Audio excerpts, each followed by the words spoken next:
Hi, welcome. I am RC Byler, GM for the podcast Masks and Mayhem, and we're going to be going over the 2022 Masks and Mayhem listener survey. And I'm, of course, joined by. Hi, I'm Rachel Amber Bloom, and I play Ruby Lawson, aka Visual Aid. And yeah, we just kind of want to highlight, the community and how y'all filled out this survey. We received 11 responses this year, and we're kind of stats nerds No, you are.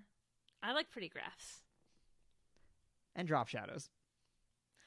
This is true. I helped make this, and I just added a drop shadow to everything. I probably added more after you, when I was working on it later. Oh, you definitely did. I looked. I saw what you did. It makes everything pop. It's better. All right, cool. Well, let's get into it. We're gonna kind of follow the same questions that the survey did and go through it. We'll start with, of course, our first question.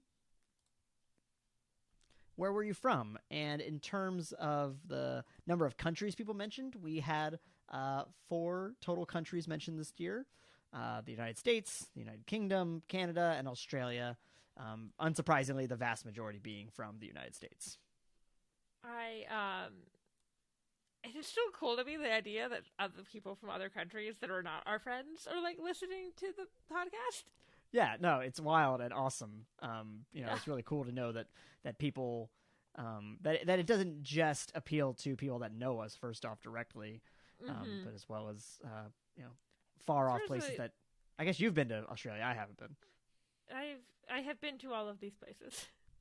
Oh, okay. I have been to none of them. I will be going to the United Kingdom soon, though, so I'll tick This one is off the true. list. I also grew up overseas, so Slight I got advantage in around that a little bit regard. more as a kid than most people did. Kind of jumping off from that though, within the United States, I did the math. We had 8 people from the United States.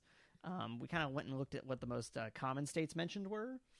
Um, I found it interesting, with a relatively small sample size, the fact that there were people that were from the same state. Mm-hmm. Because we had 2 people from Indiana and 2 people from Florida. And especially, I don't think of Indiana as a huge state, and I might be incorrect on that. It makes sense to me because it's where Gen Con is hosted, and that's like the biggest tabletop gaming con. So maybe just Indiana really loves tabletop games.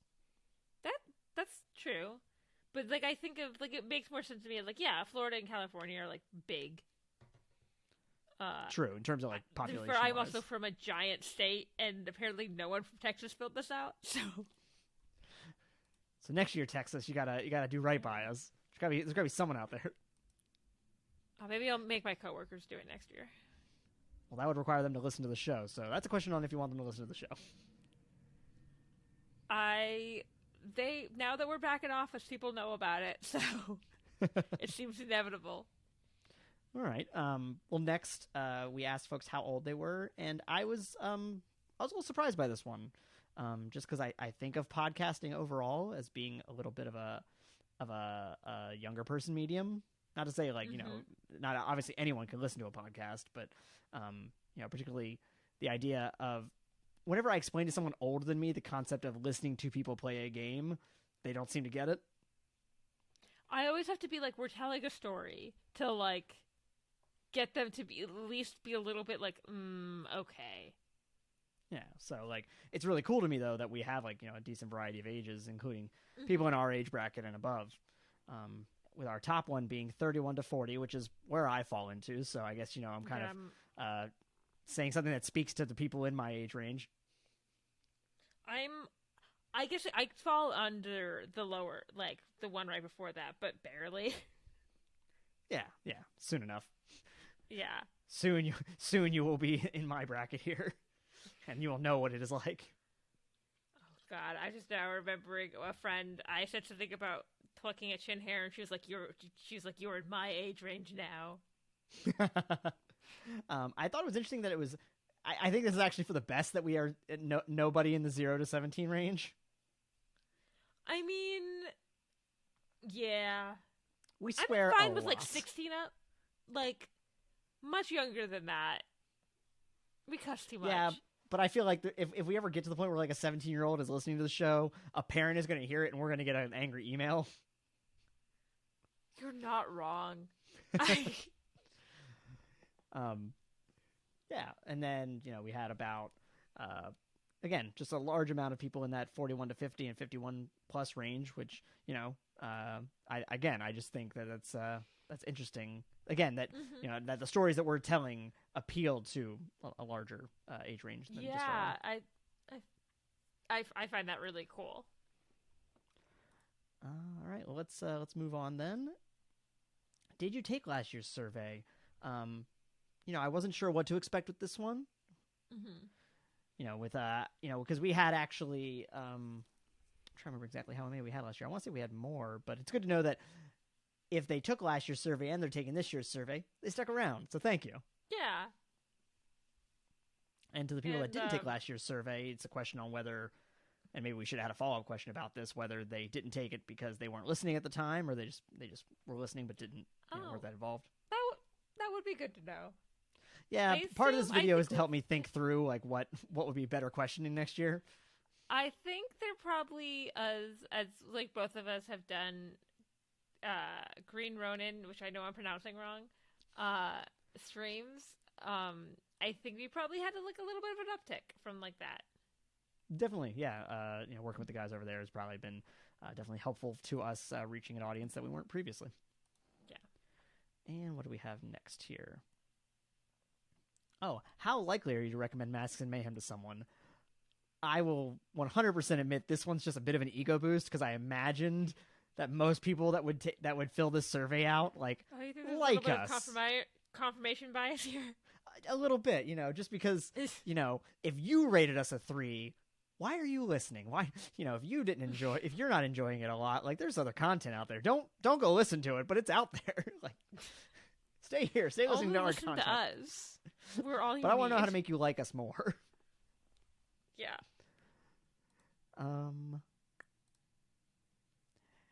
This is the reason that you're here, Rachel. Hi.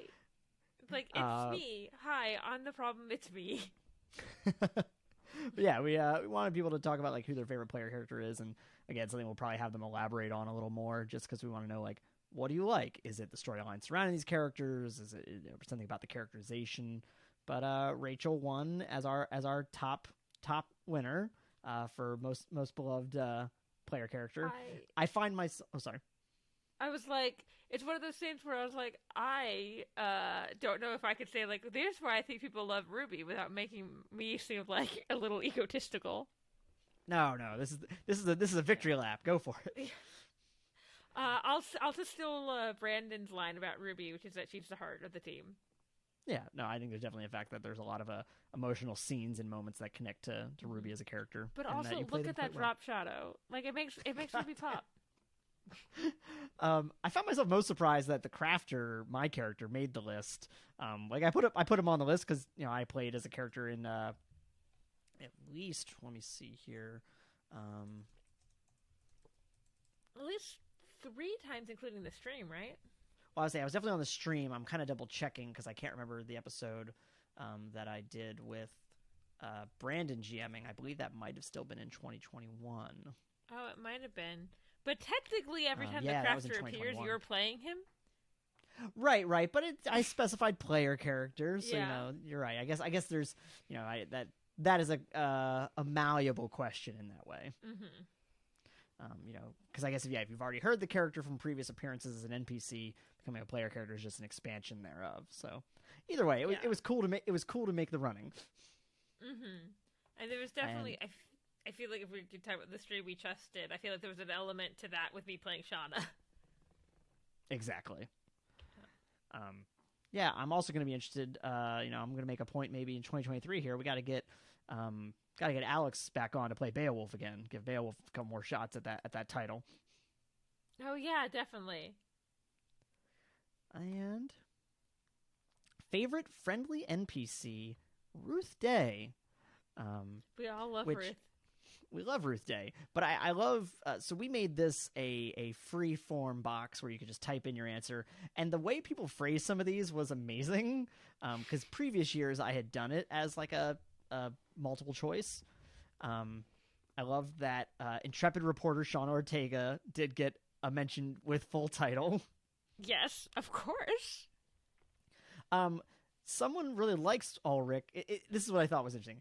Ulrich is their favorite character, but they called him the werewolf guy.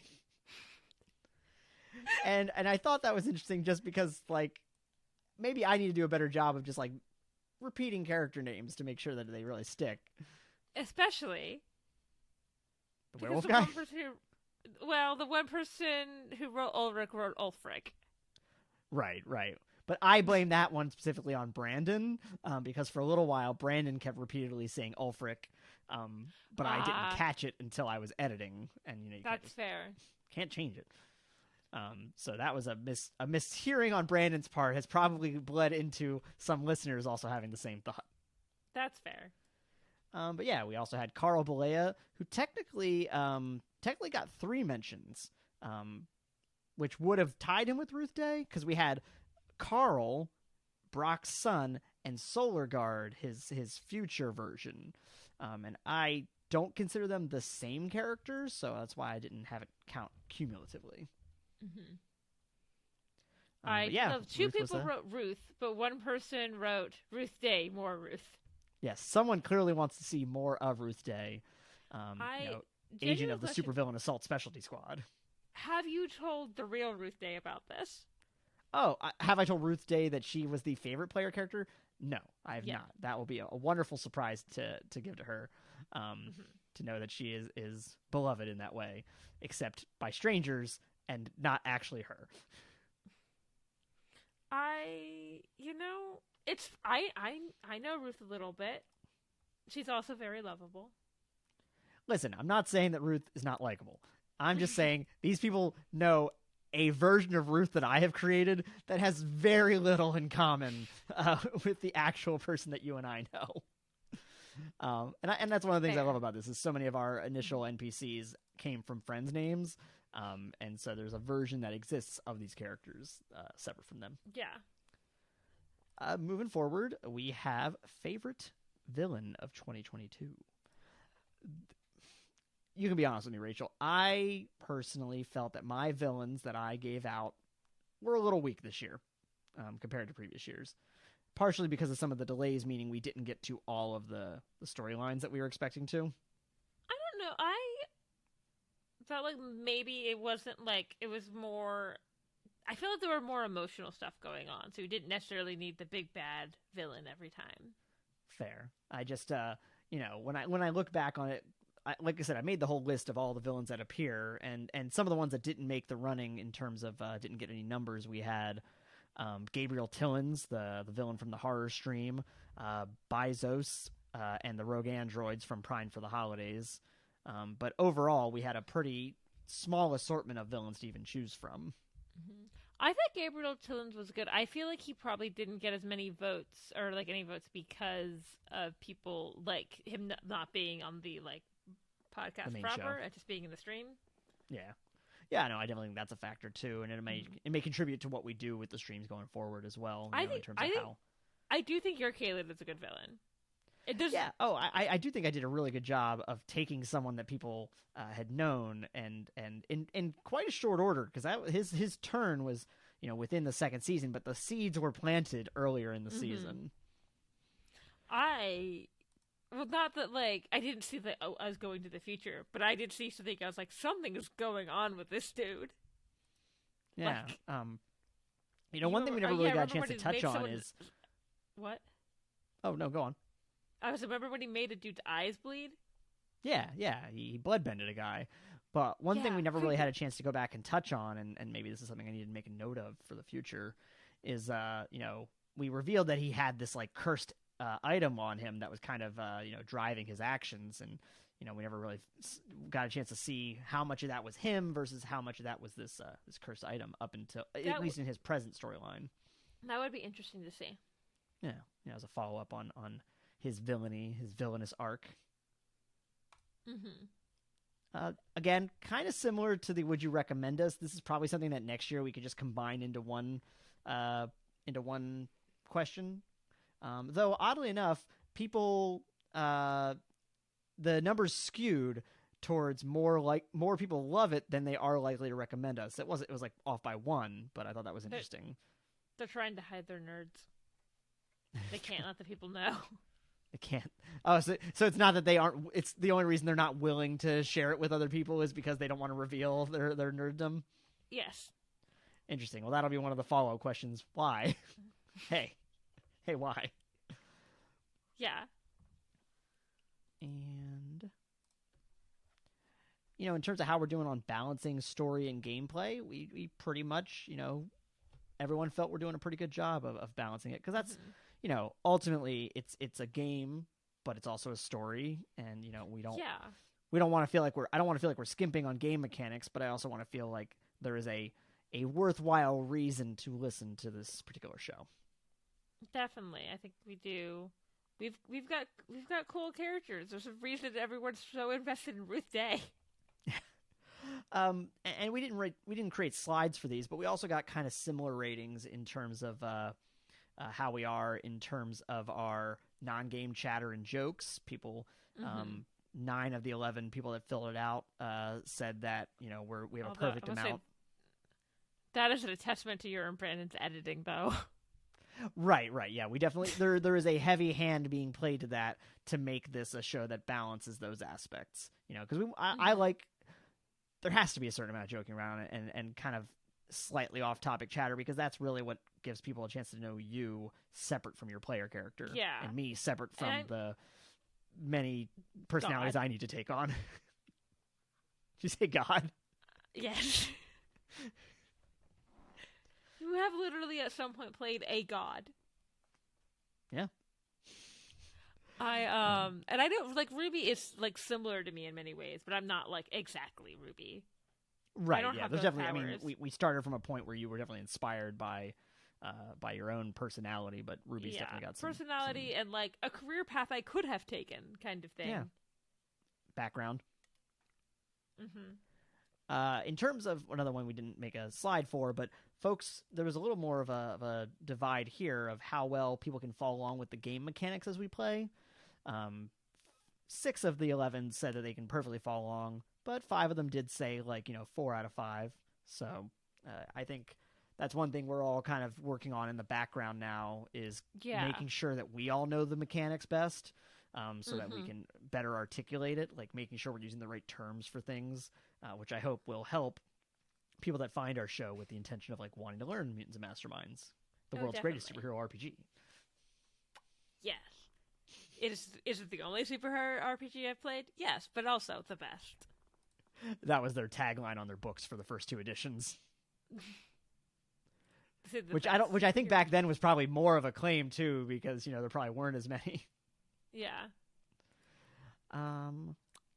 Favorite arc of 2022, and look at that Laserhawk art. We got his fingers go zip.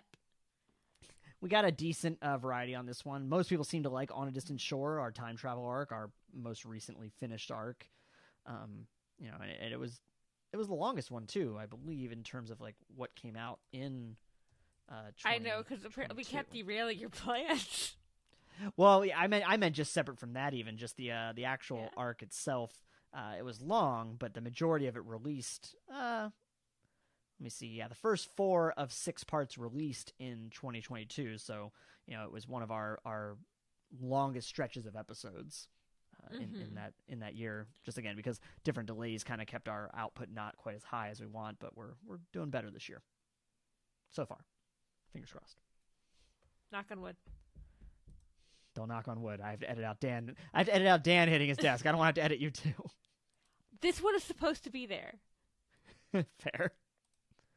I'm not going to do it again, just when I said knock on wood. Kind of touching, because we touched a little bit on the live streams throughout this, but looks like about almost half of you have watched one of the live streams. And similarly, over half of you are interested in seeing more of them. Rachel, how have you felt about what we've done so far? I've really enjoyed doing them, especially when we've been able to have guests on. It's obviously I love playing with you guys, but it's really fun to introduce other people to Masks of Mayhem, to Mutants of Mastermind. Oh, I was like, well, no, you are introducing them to Masks of Mayhem. That is not incorrect. It's not incorrect, the but it's game. not what I meant to say. Yeah. It's really fun to introduce. I love D&D, but it's really fun to introduce people to an RPG game that is not D&D. Yes, absolutely. And especially when people are like, "I wish D&D was this," and so I have had friends who's like, "Oh, I'd rather like do like superhero stuff," and I was like, "I've got news for you, buddy." Well, that's what I love. Like, not to say D&D definitely has like third-party supplements that help flesh out and like can go into more genres. But Mutants and Masterminds, by definition, like a lot of the first-party source books are about doing genres outside of just traditional superheroes. You know, you got your Cosmic Handbook, your Time Traveler's Codex, Supernatural. Like, there's a lot of variety. Like the existence of the Supernatural Handbook is what inspired me to do the Horrorween game, and hopefully to do more. Oh, that's interesting. Yeah, I just I'd had the book for a while, but I finally started flipping through it, and I have a deep love of like slasher horror movies. So like getting the chance to take my favorite game and make the mechanics work around that was really a lot of fun. And again, I am a scaredy cat. I do not have a deep love of slasher games. But yeah, what now we've done as of this point, at least we've done 3 streams. We did Horrorween, Primed for the Holidays, which Brandon ran, and After the Storm, which took place back in that same time traveling time frame of the On a Distant Shore arc that people loved. So I hope if you're watching this and you didn't know that we did that stream, you may want to go back and watch that.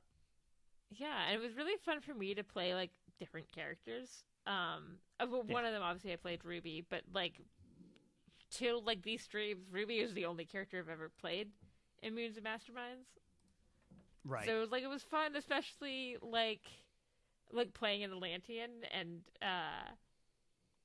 my favorite moment of that was doing something, and Dan was like, "Why did I never think of that?" That's half the time when I have an Atlantean show up. I'm like, Dan, imagine what you could do with your powers. I feel like if you played an illusionist, also that would happen to me, though. Oh yeah, I've had a lot of thoughts since we. Oh, I can't talk about that. Spoilers. Oh, it's not me. I didn't do it. So yeah, we've had these streams, and we're hoping on more in the future. We're shooting for one a month. We don't know if it's going to happen right now, but if people really like them and react to them, we find it as a great way to kind of show off other aspects of the Mayhemverse, other characters, other locations, separate from our main cast. So it also gives you guys some variety and a great opportunity for us to have guests on. Yeah. And we've got a long list of ideas, but if anyone watching has things that you have as an idea, like, oh, that'd be really cool to see you guys do a one-shot Mutants and Masterminds game as a stream, put it in the comments. Similarly, we asked everybody, what's another game you would like us to play? And overwhelmingly, people said Monster of the Week and Star Trek Adventures. And then we had the opportunity to write in some more. I would really love to play Star Trek Adventures. Me too. I don't understand the game mechanics at all. It's not, to me, it is not as intuitive. I love the community around Star Trek Adventures. The game itself, I want to get it set up on Foundry VTT or Roll20 to automate some stuff, because the dice mechanics are just don't mesh with the way my brain works for whatever reason. Same. I have watched other actual plays of Star Trek Adventures. I'm liking the story. I love this in Star Trek. I do not understand with the game mechanics at all. I've been running the starter adventure with my roommate and my roommates and my girlfriend, and I again have a very base level knowledge, but I'm like, this would be so much better if I could automate the dice part of this, because it's just so many d6s. I feel similarly about Alien RPG. Later about how that's going. Oh, sure. Monster of the Week also, I've started reading the book for that, so becoming familiar. And I know Brandon is a big fan of that one and would love to run a game. I've actually never played Monster of the Week. Yeah, if you like Supernatural and Buffy, you'll probably like it. Yeah. That does make me happy. Yeah, I thought that would. And then we also, we talked a bit about, would people be interested in helping us financially? It's not always fun to come out with hat in hand, but we want to make this show more. We're talking about streams, we're talking about wanting to do more art. That art that you're seeing, it costs money. Yeah. And we want I to be did able make to. sure though that I added the no at 0% because I wanted to make it clear that we did say no. We did make no an option. You're right. Yeah, your only options weren't yes or yes now and yes later. Your options did have the option to say no, and people did say that they were willing. And before I put the no in, I was like, we look like assholes if I do not make it clear that no was an option. You're right. But yeah, so it's clear that people are interested in it.